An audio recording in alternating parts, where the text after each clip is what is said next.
Hi everyone and welcome back to Geordie Pride Voices from the Northeast. On this episode we've had the absolute pleasure of chatting with the incredibly talented Heather Moore, the artist behind the Peacock and the Printmaker. Heather shares her journey from growing up in the Northwest to falling in love with the Northeast, both the place and its people. We dive into everything from what inspired her to become a printmaker, her creative process, and even some proper nostalgic nods to trips to Whitley Bay when she was a little girl. We also get into how her background as a primary school teacher has influenced her work and her passion for keeping creativity alive in kids and adults alike. Plus, Heather opens up about how the local community and coastline are constant sources of inspiration for her art. Of course, it wouldn't be Geordie Pride without a bit of crack and some quick-fire questions, so you'll hear a few cheeky stories from her time wandering the beautiful northeast coast. So whether you're an art lover or a fellow northeasterner, I think you're going to love this episode. So settle in, grab yourself a cuppa and enjoy our chat with Heather Moore.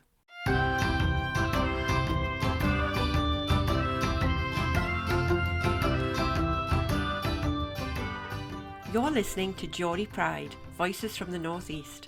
I'm Hayley and alongside my cousin Angela, we're thrilled to bring you the stories that share the heart and soul of the northeast of England. Each episode we'll dive into the lives of extraordinary Geordies and those who call the Northeast home, exploring their journeys and celebrating their achievements. From the time to the teas, from the arts to the sports fields, we're here to share the tales of passion, resilience and of course, Geordie pride. So whether you're from Whitley Bay or Washington, Gateshead or Gisborough, or you're just fascinated by the spirit of the Northeast, join us as we natter with the best the Northeast has to offer.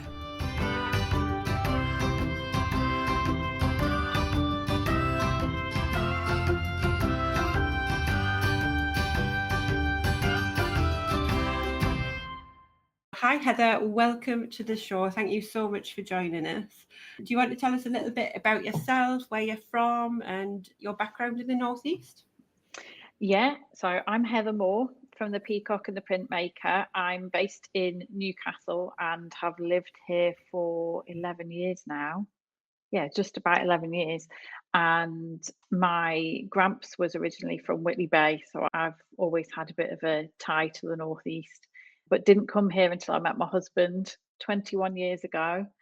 So yeah, and I am a printmaker and feel very privileged to be able to do that job that I love in the place that I absolutely love the most. Oh, fabulous. So whereabouts in the Northeast do you live now? We're in Heaton. We're surrounded by lots and lots of lovely cafes and yeah, lots of places to get cake, basically. Yeah. Lots of lovely cafes, isn't there? Yeah, my sister-in-law used to live in Heaton. I used to love going and visit her there. It's such a nice, quirky little place, and it's very unassuming because it's just outside the city, so it's closely connected to everything. But it's just it's got its own little character, hasn't it? Yeah, definitely. I feel like we get the best of everything because, like you say, we're really close to the city centre, but we've got loads of parks around us, and we're not too far away from the coast as well. What more could you want, really? Nice. I'm not too far from you, Heather. I'm Gosforth. Oh, lovely. Not the posh end, though. And you can't put a girl from Asherton in the posh end. Well, true. Yeah, I'm an Asherton girl, I'm born and bred, but I've moved a lot in the Northeast and I've ended up in Gosforth. Not a bad place to be. Oh, I should be talking like this. I'm just admiring the print that's behind you, Heather. Is it something that you've done? Ooh, this side. That side. This one. Yes. Yeah, with all the peacock feathers. Yes, that's gorgeous. It's my selfie wall in the studio. When I painted it, I backed up to the wall and drew a little mark where my bum was. And that's where the feathers start from, so that you can stand in front of there. You can stand in front. It's not bum sized, but you can stand in front of it and become a peacock. And that's the idea of it anyway. I'm not one for having white walls, so as soon as I moved in, I started splashing colour all over the place. Oh wow, it's gorgeous. If you've got any massive big white space that you need my bum to be on, you can do mine. Yeah, I'm up for it. I'm going to come to Heaton and you can do that for me, Heather. What sort of, is it just like peacocks that you do, or is it like other sort of things that you, where do you get your inspiration from? So it did, like my first few prints were all peacocks, and that was before I had even landed on the business name. I've just always really been drawn to peacocks. When we were really little, we used to go to a place called Walton Gardens, because I'm from the northwest, so that was a little place just outside Warrington. Quite similar to Jesmond Dean in that it's got a Pet's Corner type space. And I just used to be completely mesmerised by the peacocks, and I still am when we go to Jesmond Dean. I don't know, it just feels like it's a creature that I've always had a connection with. And I would, just the thought of having the complete audacity that a peacock has to like spread your feathers and strut your stuff and just shimmy it at people, just we should all do that, really. Yeah, we should, exactly. It just it just completely captivated me. But no, it's the natural world is where I get my inspiration from mainly. I did like a whole series of seascapes and tidal waves. I've done florals, a few landmarks and things, but it tends to be nature and special places. If it's attached to a memory from my past that's really special to me, or it's something to do with, for example, one of the florals that I did was inspired by a holiday we went on to Spain, and we were just surrounded by all these hibiscus flowers of all incredible bright colours. And I did a watercolour sketch while I was away, and that turned into one of my prints. So I try not to pigeonhole myself too much, because you never know where the inspiration is going to come from, but it does tend to be nature, and then anything with bright colours as well. And even if I start from something that's got quite muted colours, I tend to ramp up the saturation and make it brighter, because colours really a massive part of what I do, and I really latch on to how the colours I use make me feel, and how I can get that kind of joy that I'm feeling and passion I'm feeling across through the colour palettes that I use.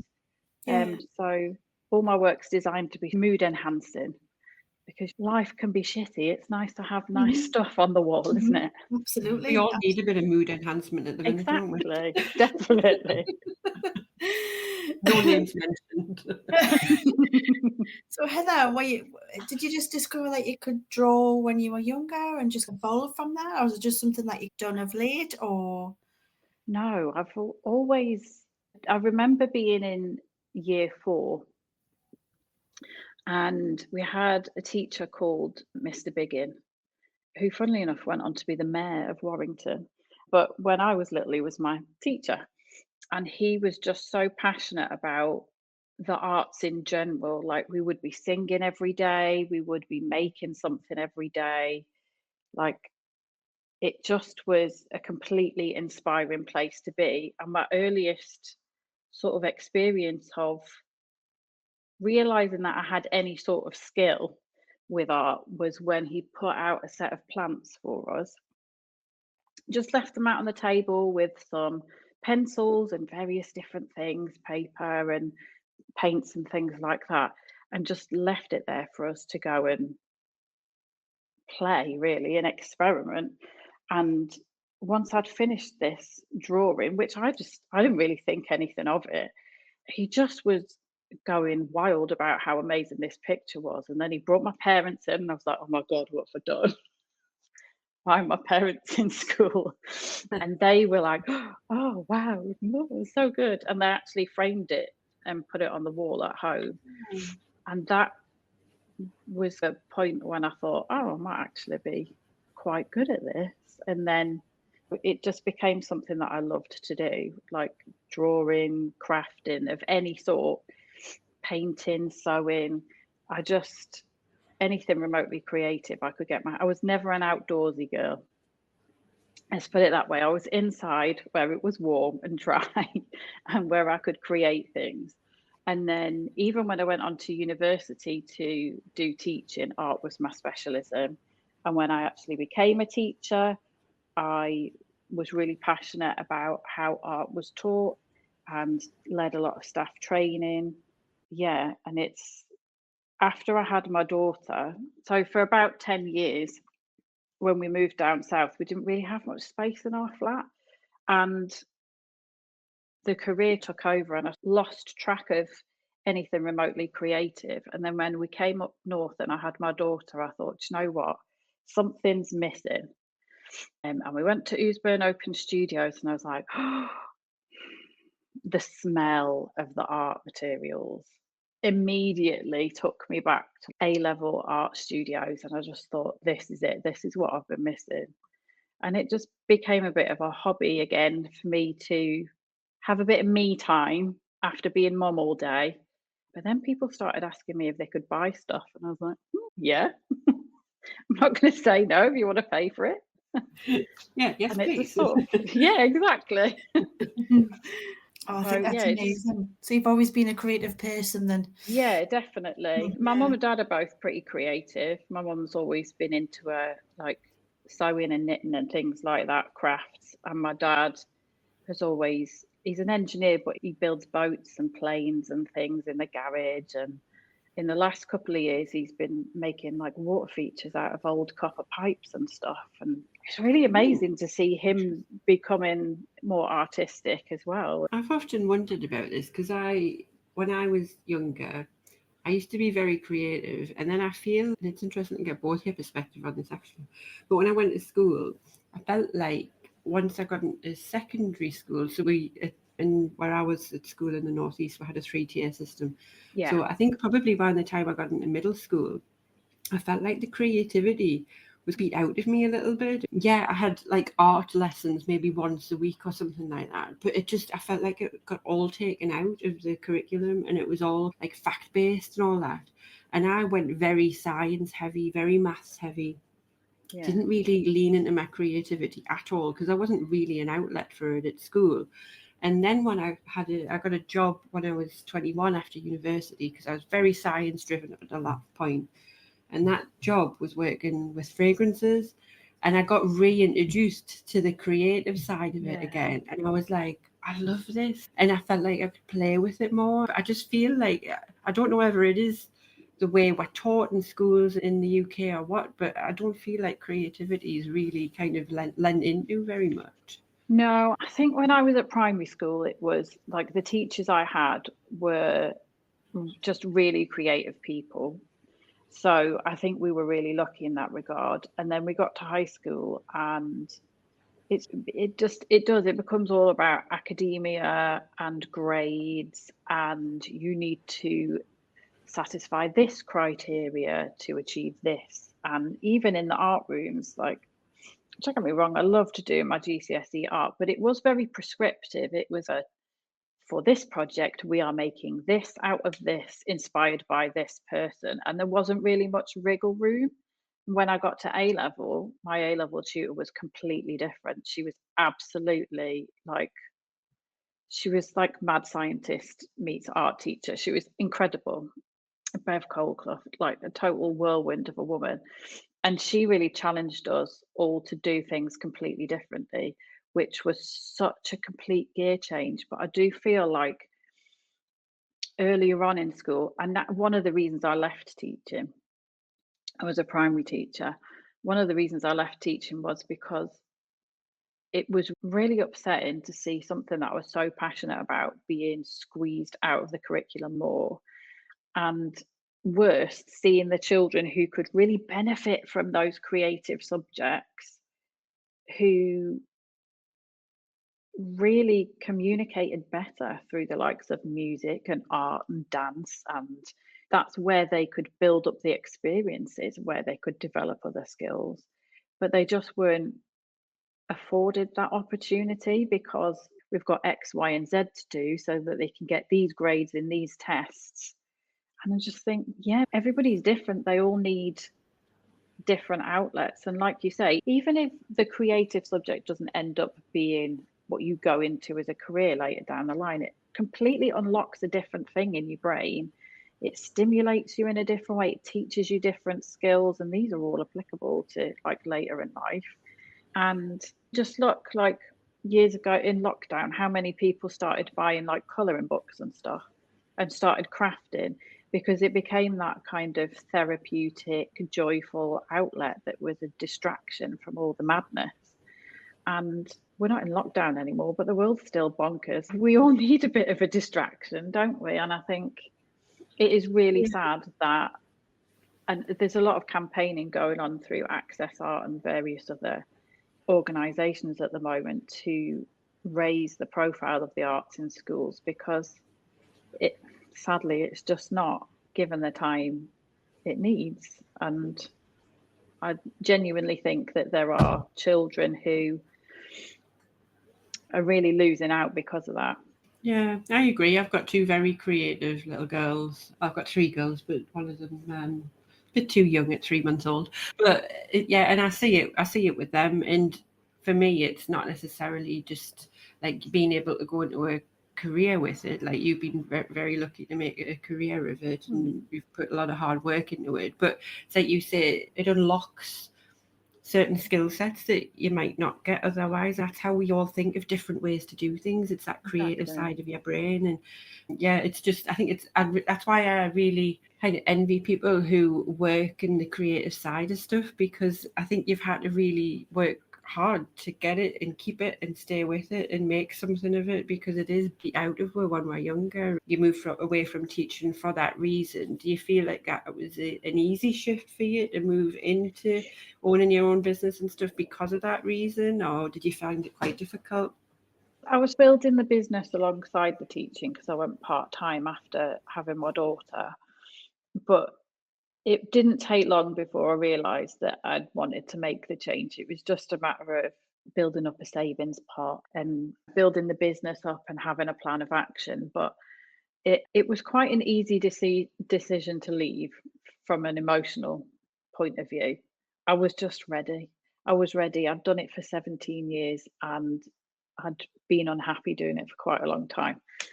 So it wasn't a difficult decision to make from that perspective. But once I moved from that environment of having to do everything a certain way and be really regimented and being accountable to somebody else all the time, to then like no longer having a boss and being able to do whatever the hell I want.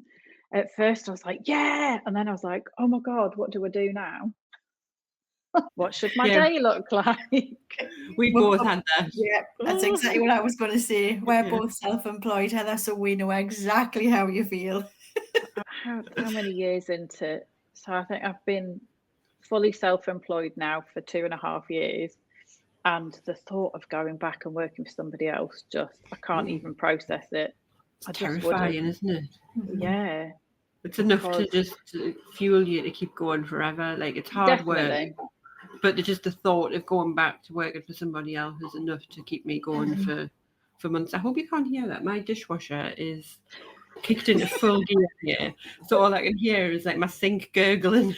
So I just want to point that out if anyone can hear that. No. Oh, it's real life. Oh yes, we're in the thick of it here. Oh. So Heather, take us through like your process of from what you create, how you create it, to I'm guessing selling your items and things. What's the sort of like process that you do from start to finish? So the process from the beginning of coming up with the idea of a print to the actual end of the print being ready to sell can take around like 3 months in reality. I mean, it certainly doesn't look like it takes that long on Instagram when I'm going through all my reels and everything's on a time lapse, but I probably spend the majority of the time thrashing things out, getting my ideas right in my sketchbook before I even go near a piece of lino. I'll do loads and loads of different sketches depending on what the idea is. So one that I'm working on at the moment is called the Skipping Bridge. And it relates back to family holidays when we were really little, and we used to go to Wales or the Lake District, and we'd go on these big walks in National Trust. And we were only quite little, and our parents were quite come on, keep going. So every time we came to a little bridge over a stream, they'd get us to come up with a different way to move over it. So we'd skip or we'd jump or we'd sidestep or whatever. And I get my daughter to do that now because she's 9 and she's starting to be a bit like, "Oh, we finished yet?" So I get myself into the place of that memory, and I might go and do some sketches of things that, like, other bridges and places in the park that remind me of it. But I also build in my memory of it as well. So it doesn't necessarily represent a specific place. It's that kind of dream-like thing. So once I feel like I've got the right sort of image in my sketchbook, I start to play around with the color palette and think about how I'm going to ramp up those colors and make it the most joyful, like emotional, moody version of what it can be. And then I do a full size sketch of it. So whatever size the lino and the final print's going to be, I get a big piece of paper out and I do a big sketch and splash the watercolors around, because it's just such a nice fast way of doing it. And actually sometimes when once the watercolors have dried, it leaves like little textures and they actually become part of what I carve later on. So I'll have a rough outline of what I want it to look like. I trace it onto my lino and I start carving. So the most of the prints that I do are like in about 7 or 8 different layers, and I more often than not do something called lino reduction print. So you have one piece of lino, and I usually do a layer of ink before I even carve anything, and that'll be the background color. But then every time I do a new layer, I carve a little bit more away. And so whatever you carve away, it shows the color through from the previous inking until you end up with this sort of layers upon layers of these beautiful textures. And then you have to tap into something that I'm not very good at, which is being patient and waiting for it to dry. And I'm like, want to share it with the world. But in the meantime, I'm like taking photographs and putting together loads of content ready for sharing it. And then it comes to signing it and framing it. And that's a really special moment the first time you see it framed. It is really that cherry on the top. It's that finishing touch, and it makes it like, just finishes it off really, and it makes you able to really imagine it in somebody's home, and it's forever home after that. And then comes the hard bit of the marketing, really. It's the worst part, isn't it? It's not the bit I got into the business for, let's put it that way. I'm getting better at it, but yeah, and all the website stuff. But yeah, the fun bit is the making. It sounds so therapeutic as well. Like I can imagine, like just sitting, carving away and doing that. I would just get lost in it. It sounds fascinating. That's one of the reasons why I love running the workshops as well, because, and to be honest, most of the people that come have got really stressful jobs. So they're like nurses, doctors, I've social workers. I had a firefighter come once on like the one day she could get off, because it is like the actual carving stage is so therapeutic, because you have to be so zoned into it, because once you've carved something, you can't put it back. So it's that kind of, you trust in your design, you are taking your time with it, and it really slows you down. Your heart rate slows down, your brain really focuses, and it's one of the reasons I loved it so much as a hobby in the first place, is because I didn't think about being a mom. I didn't think about teaching and the stacks of work that I had to do, because I was just so focused on this thing. Everything else just melted into the background. So yeah, the carving is my really calm time. But when I get the inks out, I go a little bit bonkers. So the music gets really loud, which I'm sure my neighbours love.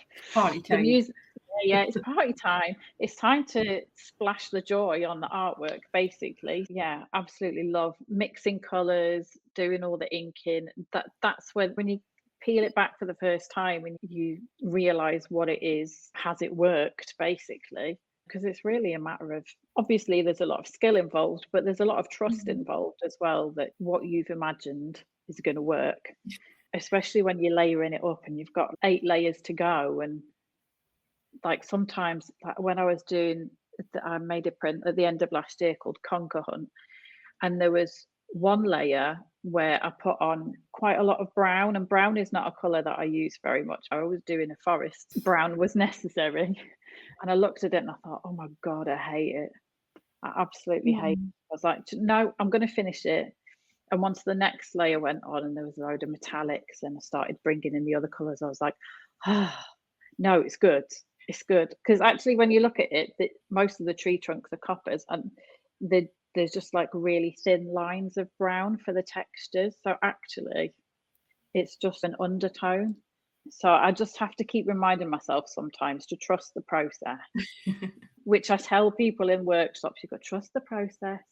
Just got to wait and see how it comes out and play with it. Yeah, but it's if I'm having a rough day and I sit down with my sketchbook or my carving or the inks, it is really, like you say, it's really therapeutic. It takes me back to the reason why I started doing this in the first place. I mean, admin is a reasonable portion of what I do as my job, but sometimes you can get really caught up in that and you have to take yourself aside and say, you know what, yes, I do that admin, but this is what it's all about, and this is where the passion's at, and you have to reignite that and just be like, oh, everything's fine again. Everything's right in the world. Everything's right in the world when I'm making it. Just it feels quite surreal that I didn't create any artwork for so long, because I now can't really imagine not making anything. It's such a massive part of me, such a big part of my personality. Yeah. But you know what? It's one of those things that maybe you didn't do it way back when because your creative side was took away from you for whatever reason, and now's the time that you need to do it. There's always a reason for when you do things in life, isn't there? Absolutely. People ask me if I miss teaching, and I say no, but also I don't regret doing it either, because there's so many things that I learned from teaching. And also, while I was doing my degree, I met my husband. If I hadn't met him, I wouldn't have my daughter. These things, like you say, it all happens for a reason. And the experiences that I've had from my life all work into my artwork anyway, and how I operate my business, the kinds of people that I choose to work with, because I get to choose who I work with. And that's, I think, it's always the best part. Definitely. And having worked perhaps with some people in the past who I would choose not to work with again, that makes you all the more it makes you all the more grateful, doesn't it, that you actually have complete control over what it is you do in your business. It's a magical thing. So when it comes to selling your paintings and your artwork, Heather, have you got like specific client base, or do you do commission pieces and things like that? It's a mixture. Like, I have the website, the Peacock and the Printmaker.com, and that's where anybody can go and view my work and purchase it. And I drive traffic there through my Instagram and my Pinterest and all the other social media things, and obviously coming onto podcasts. And I did BBC Radio Newcastle the other day and things like that. So it's really varied how I reach my audience, but they do tend to be sort of professionals and like business owners themselves who tend to really latch onto what I do. Like I say, there's a lot of people in high stress jobs that come to me for the workshops, because it's a different way of winding down other than just going out for a drink or whatever. It's a more social kind of creative experience. But yeah, it does seem to be a different set of people that come to my workshops compared to the ones that want to buy the artwork, which surprised me at first. But then I guess it's just different ways of experiencing the art, isn't it? I'm in a few galleries as well, and I'm a member at Northern Print in the Eusbourne Valley. So I do projects with them. So once a year, they put together a theme, and all the printmakers that are part of the organisation get to come together and respond to whatever the theme is for the exhibition and create brand new work, and then we exhibit it all together, and it's really fascinating to see. And then we do open studios as well, which as we record, the studio is all ready to go for this weekend. And that's a really lovely way to meet new people that are interested in what I do as well, because they get to actually come into the studio, see where I create, have a little flick through sketchbooks, stuff like that, and they get to really immerse themselves in the full process. It's like stepping into the Instagram, if you like, but it's a bit more tidy because I've sorted it all out before they've come in. Got the Hoover out. Yeah. So yeah, it's really varied, but I think in general, like most people like to come and meet me and be in the studio, or come and see the work up close in a gallery or a shop before they purchase, because art is an investment and it's a really personal thing as well. So I think people need to like stand in front of it and see it, and that's why I offer people to come and visit the studio if they're interested in looking at something, because you want to know that it feels right and that it's going to be the right piece of work to be on your wall. It's something you're going to look at every day, isn't it? You don't want to just bung anything on your wall. Yeah, and I think it's such a unique style as well. I was saying that to Angela before we started chatting tonight. It's like it's something different, like something you don't usually see, like compared to just a standard normal like print on a wall. And I think that makes it really special, doesn't it? So you'll want people to come and look at it and understand exactly what it's like and get them to fall in love with it just like you have as well. Absolutely. Yeah. When we look at your inspiration, so you mentioned before you had an upbringing in the Northwest, and then you've had 20 odd years in the Northeast. Like, how do you feel as though the Northeast has inspired you? You mentioned nature, and we've got a lot of nature in the Northeast. We've got the countryside, we've got by the bucket loads. Yeah, I know we're spoiled, aren't we? We're yeah. with it. So is there any particular places or anything that really inspire you in the Northeast, and how do you use that in your work?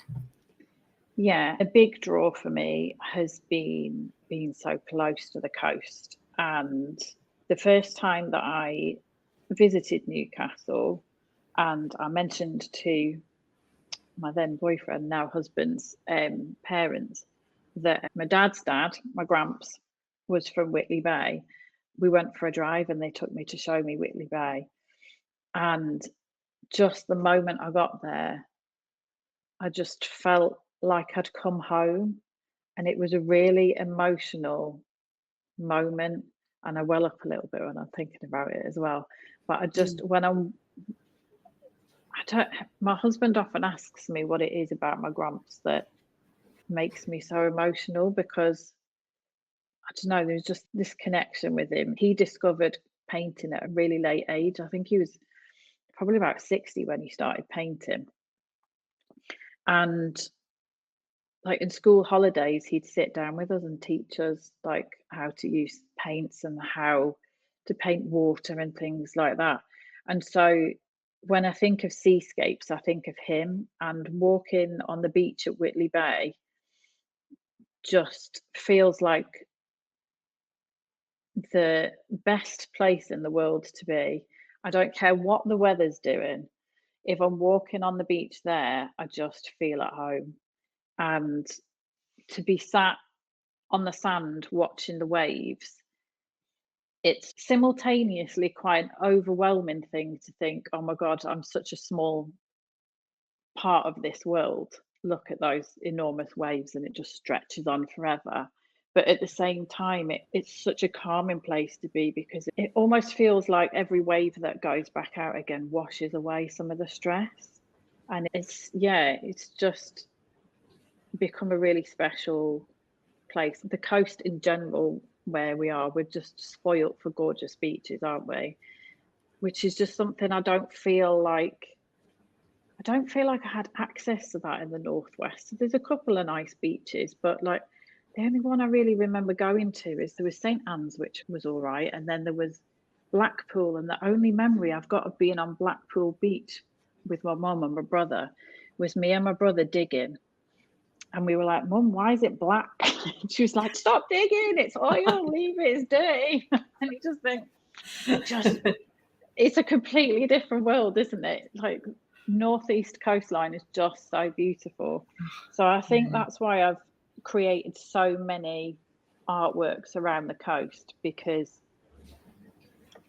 I just feel compelled to draw every time I've been there. It never gets old. You can see it's like the way you're talking. Like, I looked before, and me and Angela both had a massive grin on my face when you were talking about the coast, because you could see how much it means to you. And I totally get it, because I live in West Yorkshire now, and whenever we go home, I'm like, I need to go to the beach. I need to go to the beach, because it's just, it feels like home. And like you, like, I don't care who's walking with us. Like, I just go really quiet myself, and it's meditative, and it's definitely meditative. Yes. In a way. It's like just looking at this sea and just how beautiful it is, and I just miss that the most. It's just the smell of it. Like, as soon as I get out the car, open the car door, and I can smell the sea air, and it just hits you, and it's something else, really. You can't compare it to anywhere else. Your shoulders immediately drop, don't they? And you just, it is. It's the meditation. Yeah, definitely.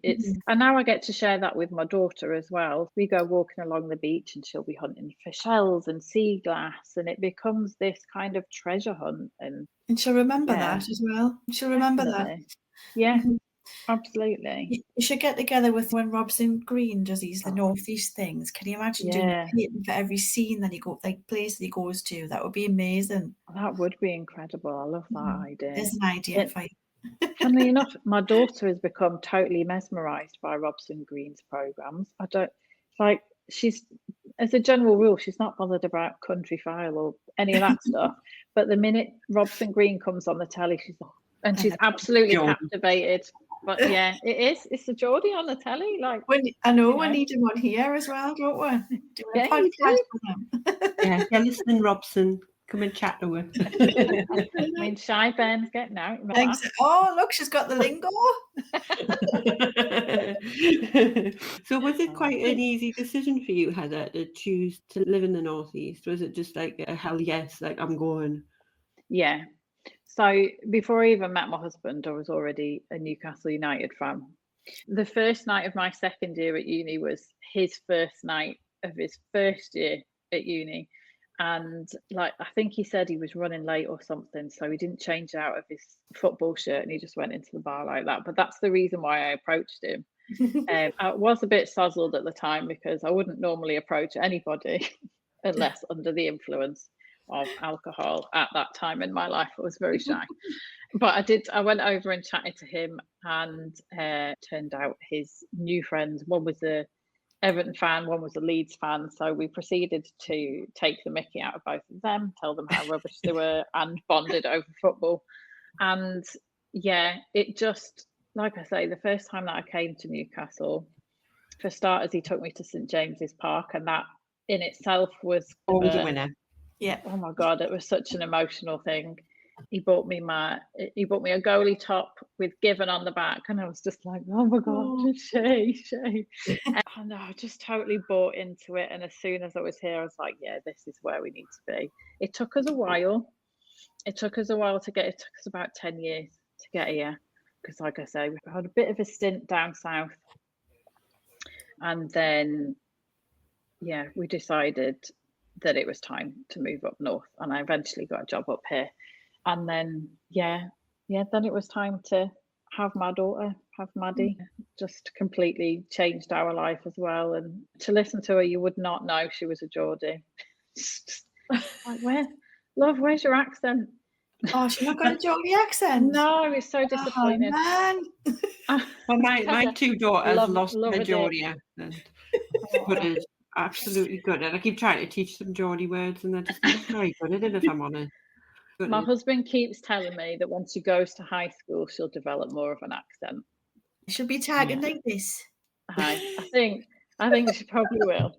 Some of her friends are quite posh, so are her cousins. To be fair, her cousins are pretty posh. So I think that's part of the reason why she hasn't really developed much of an accent. But there's still time. She's only 9. She'll get there. It was the same when I first met my husband's friends, and I was like, "Oh, I'm going to meet all the Geordies." Oh my God, they were just so posh. I was like, "What the hell?" Oh. So you need to find a new circle, Heather. Nice. Spend Remember me and Angela. Don't worry, I have diversified my collection of Geordie friends. It's fine. But yeah, it's like, come on. What would you say is like the biggest difference between the Northwest and the Northeast? It just feels like a totally different community. Or a It's, friendly bunch, aren't we?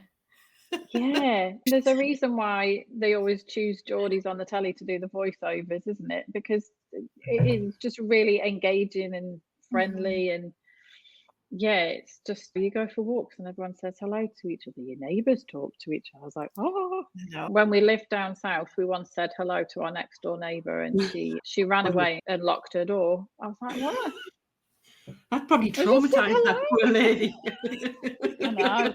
It's just don't do it. It's just not done down south. It's funny you say that though, because you were talking about you saw your husband in a Newcastle shirt and you approached him and started chatting to him. And that got me thinking, it's like, it is one of those things, like, you know, when you go on holiday and you're out and about and you see someone in a Newcastle top, you can get right good banter with them. You can just go and have a chat with them. You can go and sit next to them in the bar and you'll just have a really fun night with them. I've never met someone on holiday that's a Geordie and you just don't connect with them immediately. It's just one of those things. I think it's just you don't. I don't know if it's different if you're not connected to the Northeast. It's just little things like we'd go out for a curry and just get chatting to other people that were in the restaurant, or you just be out and about and people are dead friendly. And it's friendly enough in the Northwest, but it's very different down south. Yeah, I mean, we made a lot of friends down south and all beautiful people, and then they come to visit you up here and they're like, oh my God, everyone's so friendly. And we're like, you can just go home and be like this. Just go home and talk to people. The biology isn't different. It's people just say hi. It is bizarre though. I wonder what do we think it is? What is it that stops? I don't know.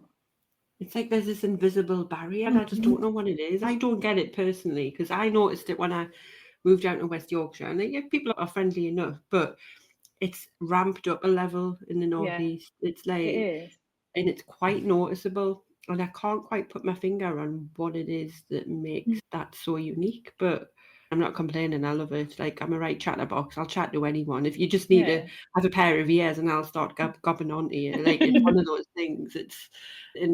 It's just my upbringing, and I don't know, it's special. I think it's unique to the Northeast.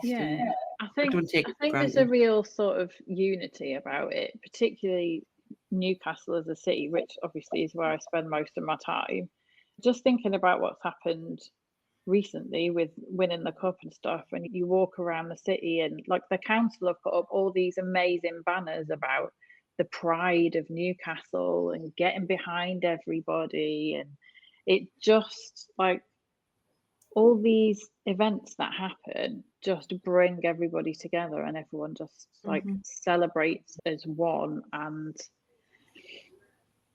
I guess from a sporting perspective, it's very different in the Northwest because the vast majority of cities have got two different clubs, and so there's always an element of division and competition. And whereas I don't know, everything just seems a bit more cohesive and relaxed in the Northeast. Yeah, I agree. And can I just ask, did you two ladies cry on Sunday when we won the cup? Because it can't just be me. I didn't cry, but I was very relieved. I was pleased, but I didn't cry. I'm actually at St James's on Sunday watching the women play, so I'm excited about that. Oh, they're going to show the cup off there as well. Yeah, I absolutely love how they're elevating the women's game as well. It's apparently it's going to be really good crowds. Yeah, it's amazing crowds. Yeah. So no, looking forward to that. So we've got the girls going, my girl and my partner's little girl. So inspiration for them. Yeah, it is. It's a really lovely thing. Like my daughter's sort of quite hit and miss with football. She loves Murphy because 23 is her number. So if he's done anything in the game, she wants to know. Otherwise, she's, Daddy, you're being too loud. Unless it's Murphy. Unless I it's get it. Murphy. I and love him then too. she's right in the room and she's, let me see. But I think even though she's not, and I think she will become more into it. I don't think she'll really have a choice, to be honest. But I think seeing how highly valued the women's team are is really incredible for her, because let's face it, when we were younger, I don't remember seeing any women playing football.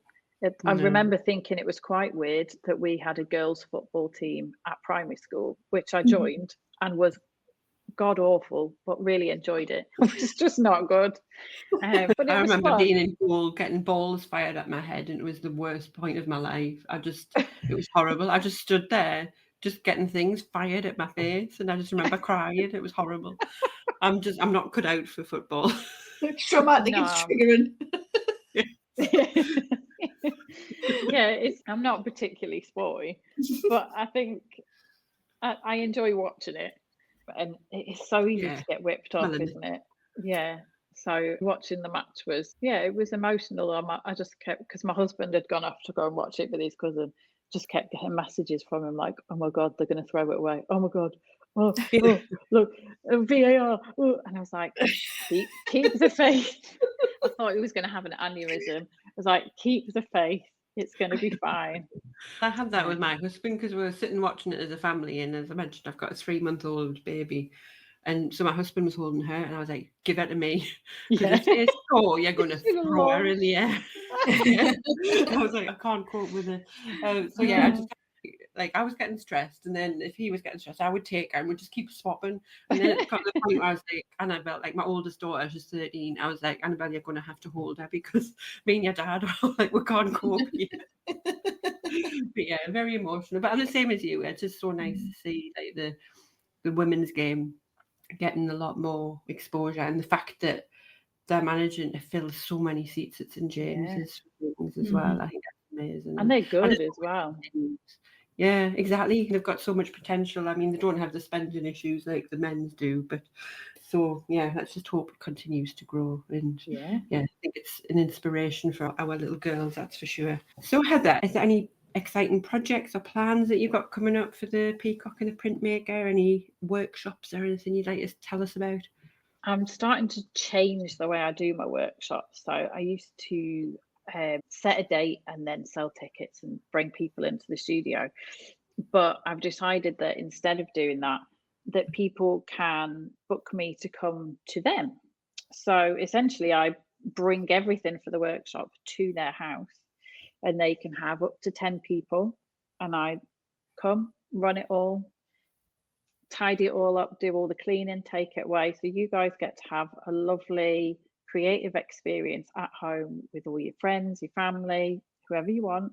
And then you want to carry on the night and have a lovely drink afterwards, I will leave you to it, and I will take all the mess away. But yeah, so you get to pick from one of 3 themes, or we can put together a bespoke theme, or it's really good for hen do's and things like that, because not everybody wants to do the boozy night out or the spa weekend or whatever. Some people are looking for something a bit different. So I do either inspirational landscapes, colourful florals, or patterns on fabric where you can make your own tote bag that you can use all the time. Yeah. Yeah. And then I quite fancy that yourself. Yeah, it's a really lovely night. It's a couple of hours, and it just gives you that creative headspace, that time to relax, but also the time to like actually properly bond with each other and connect with each other and make some lovely new memories. And if it's something like a baby shower or a hen do, then I encourage people to, of all the prints that you've made, give one to said hen or mum to be, and they can start to put together like a little gallery wall of their memory of that time with you. And it's just a bit different, isn't it? And then just putting together new work and working on the many projects that I've got churning around my brain. It all takes time to realise them. Yes, I can imagine. I've got one last question. It intrigues me before we go into the quick fire, I think. If you were to design a print to represent Geordie Pride, what do you think it would look like? What elements would you include in there? Good question. It is a good question. Do you like Eddie Howe with the cup in the middle? It could be, couldn't it? Eddie Howe, peacock feathers. Oh, can you imagine? That would be amazing. If you buy it off your Heather, I want a little portion of the money. I'll let you know. I'll keep in touch. Given that the sea is like such a big pull for me, the main sort of Geordie Pride type image that springs to mind around the sea is the New Year's dips, where people run into the sea with like their Santa hats on and things like that. And it's just, the first time I saw that, I was like, what the hell are they doing? It's bonkers. It's absolutely bonkers. Why are they going in? What are they jumping in the North Sea for? But it's it just is so of this region and so representative of the community spirit and the just general joy for and pride for where people are from, that I think that would be a perfect way to celebrate the Northeast. Yeah, because it's like nowhere else. You would not get that anywhere else in the country. I think it doesn't count when you go to Spain and people are jumping in the sea. It's just not the same, is it? Nah. No sea cuts different.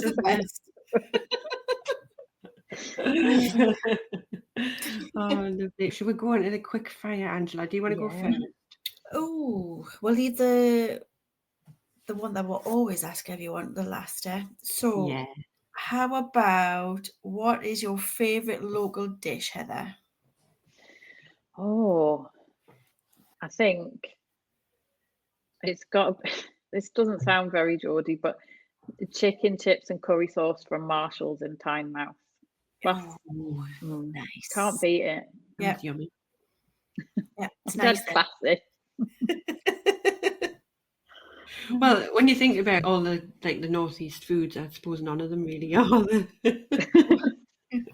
Oh, I've never got into peas pudding. I can't wrap my head around it.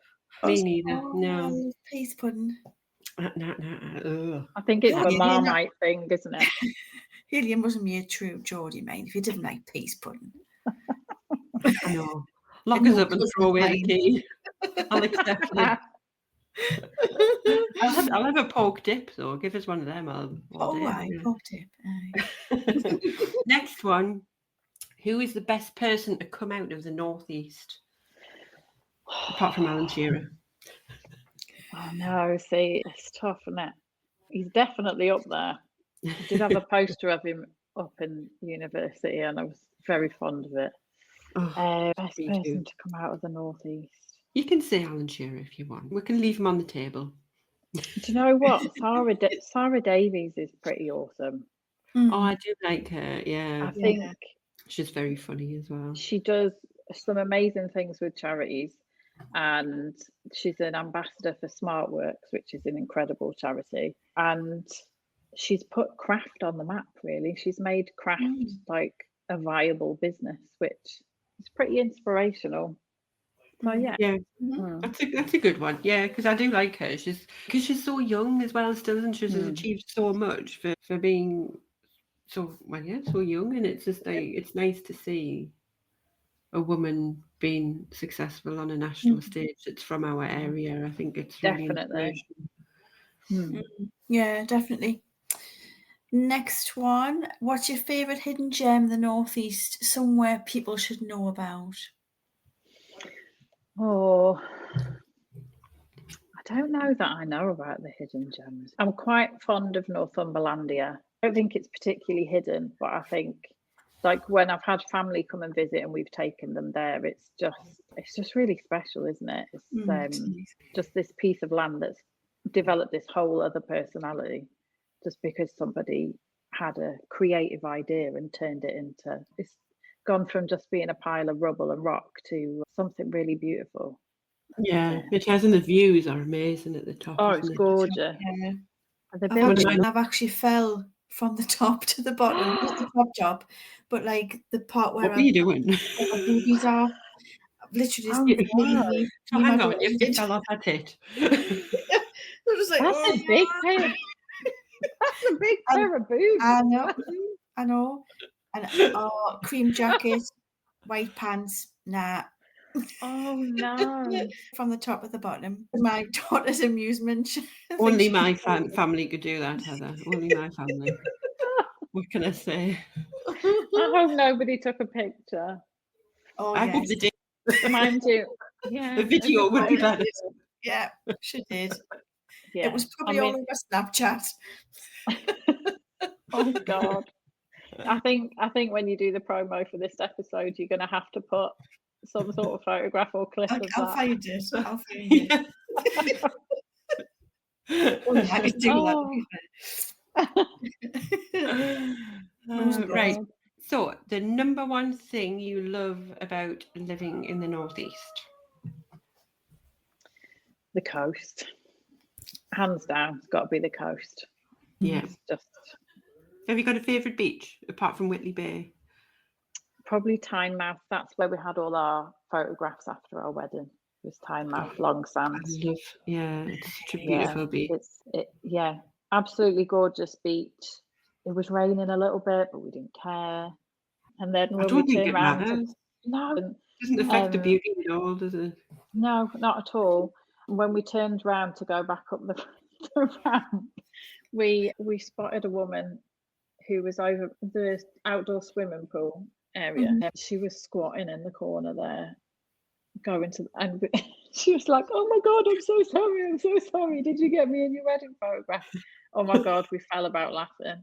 Oh, we just went from having this beautiful, serene view, all these gorgeous photographs, turned round, and there's somebody doing a business in the corner of the beach. Oh dear. I think for those of you listening on the podcast, you need to hop over to the YouTube video just to see our facial expressions. I just wasn't expecting that. No, I hope it wasn't a number two. We weren't expecting it either. I've never seen it since. I've never seen it before. But yeah, she decided our wedding day was the day that she was going to have an outdoor beach week. Oh, a week. Okay, so it wasn't a dump. Okay. No. Slightly. I mean, I didn't go and inspect it, but yeah. I think it was just a week. I suppose when you've got to go. I know. Yeah, it hasn't spoiled the beach at all. It's just a funny story, isn't it now? But there was me and my husband, obviously, the photographer, and 4 ushers and 4 bridesmaids, and we were all just completely, oh my God, what's happening? Oh God, what a story. I know. Anyway, last question, Heather, because we'll probably exhaust you tonight. What is your go-to Greg's order? Oh, see, so I'm lactose intolerant, which makes me very sad when I go to Greg's. Oh, so I have a vegan sausage roll, but before I was lactose intolerant, I always used to go for a chicken bake. Just love the creamy sauce. I do miss them. It's my go-to. Yeah. A chicken bake. Yeah, that's my favourite. Yeah. Can't be. It used to be we were having this conversation the other day. It used to be a cheese pasty. I used to love them. They're not the same anymore. So chicken bake, number one. Potato. If I'm very hungry, then I'll have a steak bake to go with it as well. But now I have to have the vegan ones. So it's not as much fun. But yeah, I know. Although to be fair, I've heard good things about the vegan ones. So. Oh, they're decent. But they just look it's no chicken slice. Yeah, because they can't put egg wash on it or anything. So there's not really any colour on it, but it still tastes nice. Yeah. Maybe I'll try one.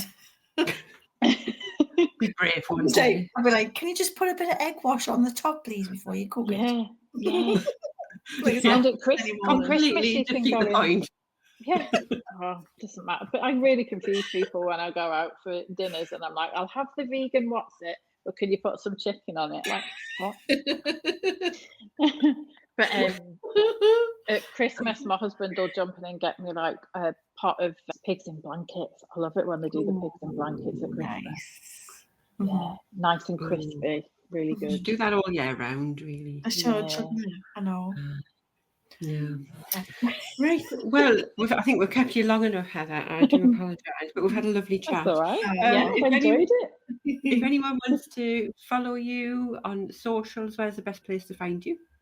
I'm most active on Instagram at the Peacock and the Printmaker. Super. I'm the same on Facebook, and just if you type that in, you'll find me. Yeah, and we can look out for those workshops you mentioned as well. So Yes. That's fantastic.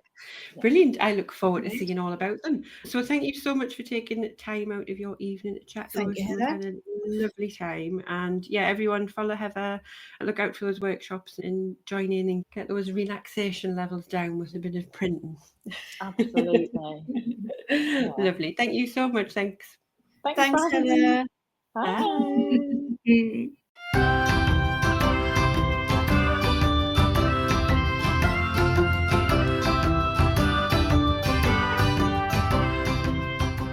Thanks so much for listening. If you've enjoyed this episode and you'd like to help support Geordie Pride further, then don't forget to subscribe, share it with others, post about it on social media, or leave a rating and review. To catch all the latest from us, you can follow us on Instagram at Geordie Pride. Until next time, keep that Geordie Pride shining bright.